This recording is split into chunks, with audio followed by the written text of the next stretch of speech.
Namaskar to all dignitaries, guests, and delegates.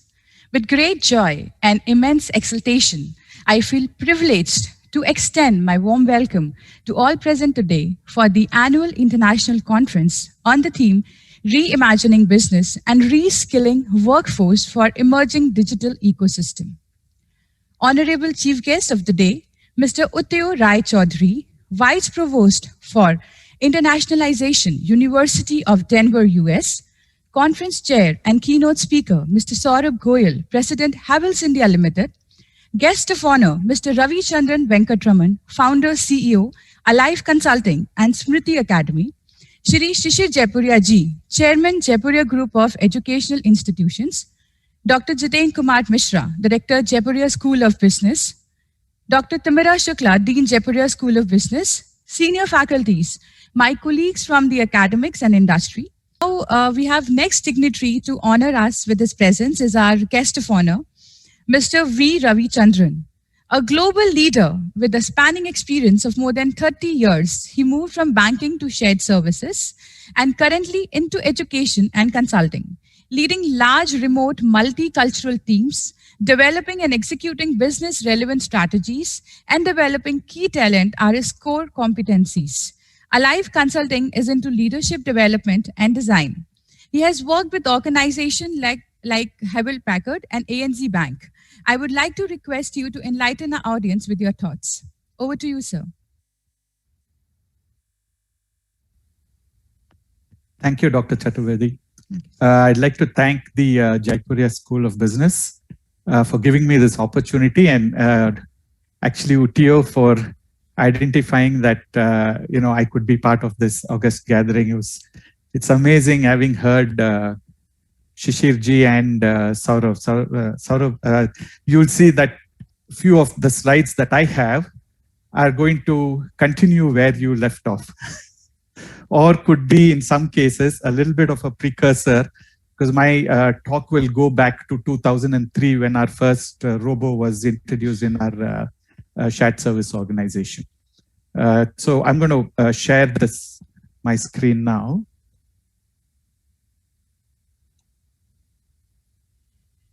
A thumbs up would help. Thank you.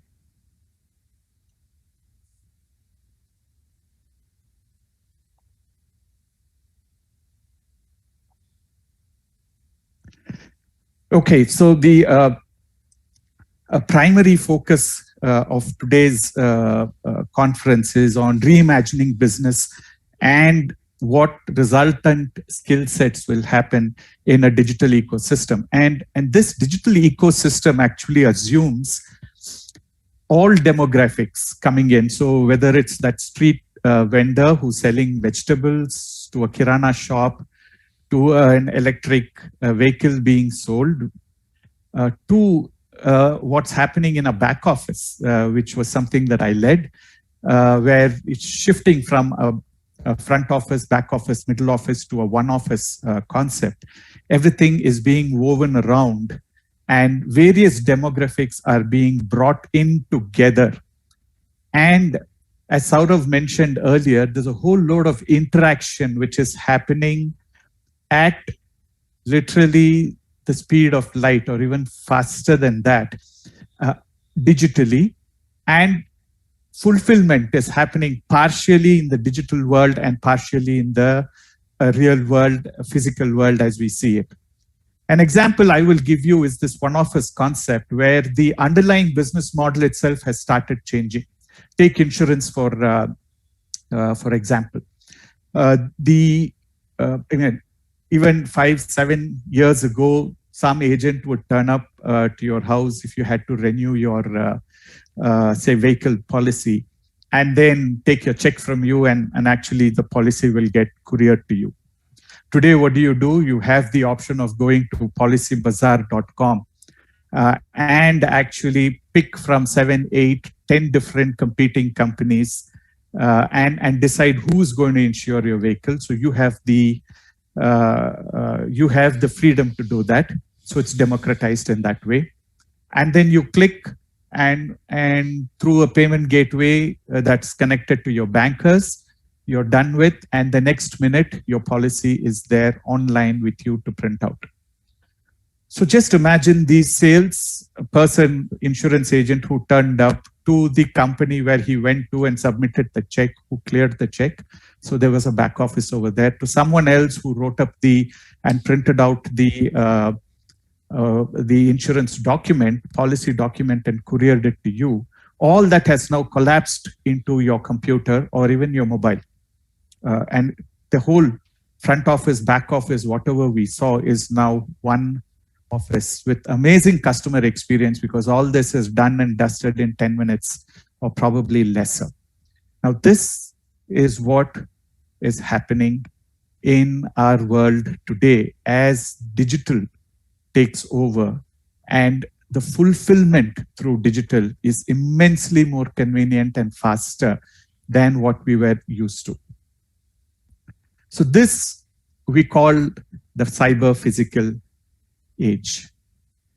So back in 2013, a friend of mine and a colleague, Chandrakant Patel, who heads up HP Labs, and I was at HP at that time, we were talking through how the journey has traversed, and a beautiful slide from Saurabh, which talked about the 60s to the 2010s, is very similarly captured over here, where we had the machine age, where there was a lot of physical there, helped by machines, to where we moved to the information age, where the support functions, the accounting and some bits of R&D, all that started getting computerized, to what we see today, which is driven by technology as a cyber physical age, where we see digital actually coming in a huge way. Our first robo, if I recollect, was in 2003 when I put in a robo to process our invoices.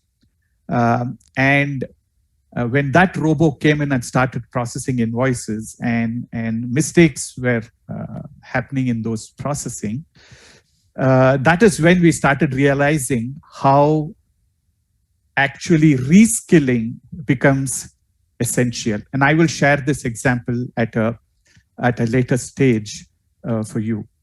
So why is the cyber physical age possible now? Why was it not possible, say, 10 years ago? And if you look at why it was not possible, it was because mobility was not there at scale, and now it's going at scale. The internet, it's available almost everywhere today. Internet of Things, what Saurabh talked about, the intelligent offices or the smart houses, smart homes and smart offices, and data, which is now coming to you in such large quantities that you need special skills to even handle it. But just imagine how the businesses are changing through mobility. I'm just giving you an example over there.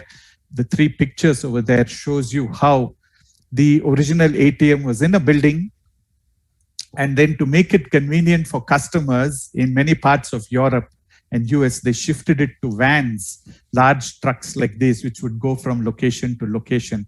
And guess what? Today, thanks to the internet and thanks to data that's available across and the mobile, your wallet is now in your hands, and you're making your payments right through this. So the factors that are really driving this are these 3 or 4 things, with internet and content and mobility driving it because it's at scale.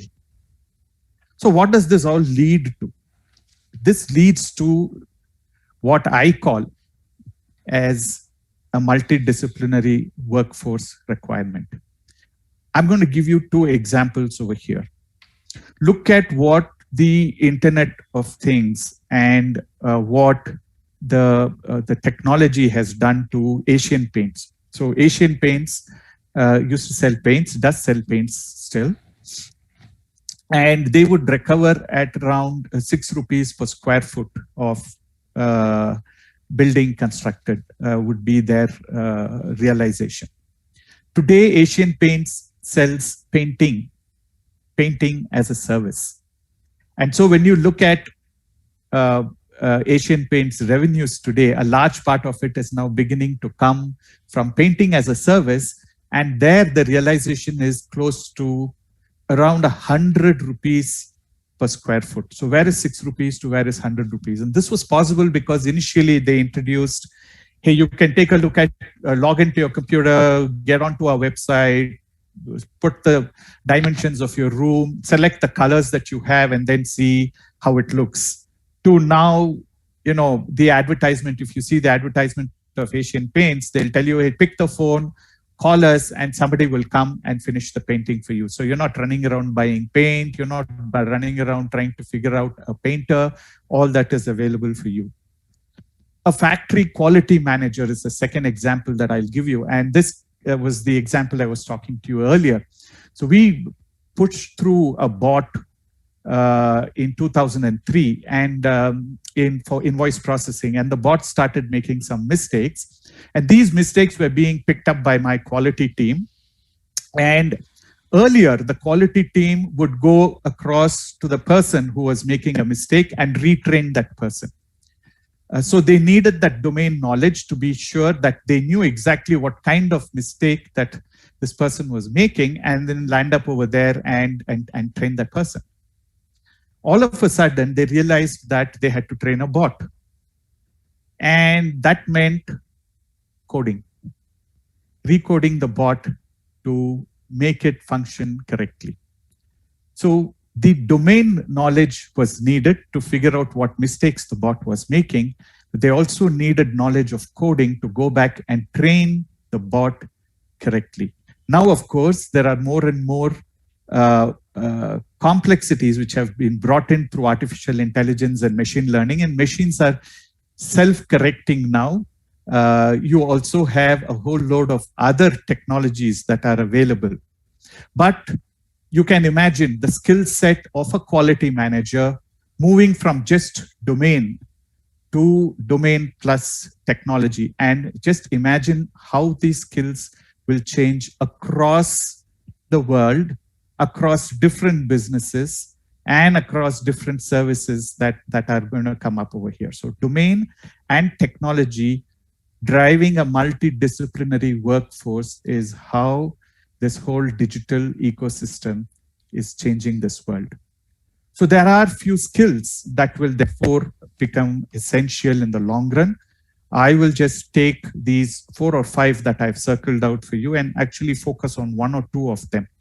The first one, as I said earlier, was this transdisciplinarity, where you really need to ensure that you cut across your domain expertise and how technology impacts it. So that's the first thing. The second one is, now, how are you going to innovate? Correct? And you have to innovate with a lot of empathy, because, you know, as Saurav said, whatever happens, it's put your customer first, correct? So the design mindset, which brings in the customer first and works with solutioning as the mindset that you have. The third aspect is the ability to take a lot of data and connect the dots and make sense out of it. So this 3 things, and apart from sense making and adaptive thinking, will become the skills that the future workforce will definitely need to be able to manage a completely different environment that's on this cyber physical age. So what will happen to organizations because of this? The future-ready organization will have to have speed to value. And when we talk of speed to value, it's from a customer perspective. So delivery of value, which is at a really high speed, will come in.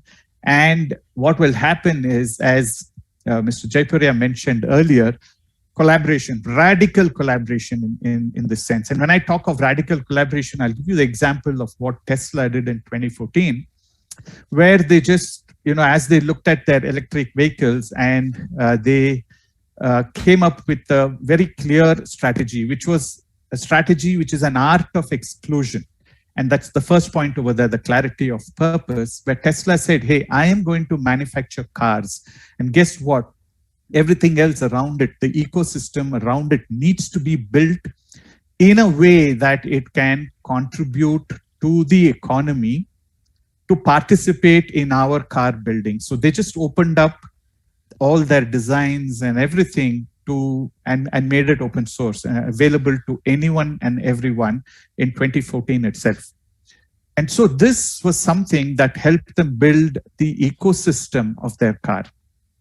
The second aspect that the future ready organization should handle is, again, as I said, coming back to clarity of purpose. What is it that I'm going to do? What is it that I will be focused on as an organization? And therefore, where all do I see competition coming from? Again, here, Mr. Jaipuri has said the traditional players and who you think as competitors are not going to be a competitors. So I call this the leading with a wide angle lens. So you see the curveball coming to hit you, you're able to see it because you are wearing a wide angle lens. Just imagine, who would have imagined that Apple could be a competitor to General Motors, and you know their first electric car is getting released quickly.